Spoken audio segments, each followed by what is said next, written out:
Sľubov a diskusí bez výsledku. Teraz sa ale výstavba diaľnice na Zemplín posúva do konkrétnej fázy. Ministerstvo dopravy už vybralo trasu, kadiaľ nová autostráda povedie.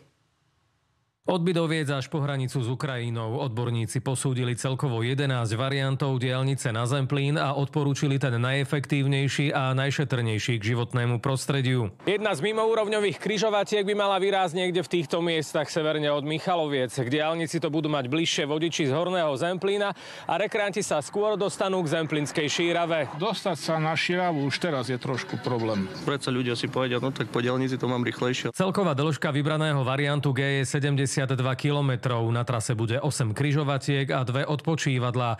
Horský priechod Dargov diaľnica prekoná bez tunela. Diaľnicu na papieri už Zemplínčania videli aj v minulosti. Dodnes ale jazdia po preplnených a úzkých cestách.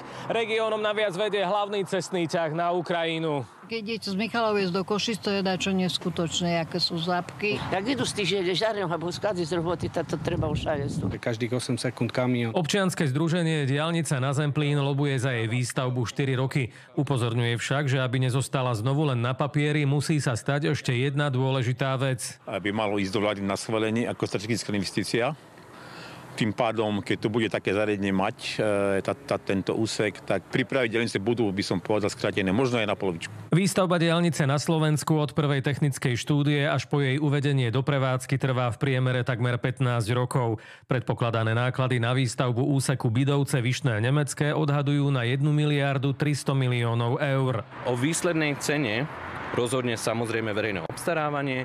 Národná diaľničná spoločnosť bude hľadať príležitosti, ako využiť aj možnosti európskych zdrojov financií. Ak vybraná trasa obstojí aj v procese EIA, kde posúdia jej dosah na životné prostredie a dostane všetky potrebné povolenia,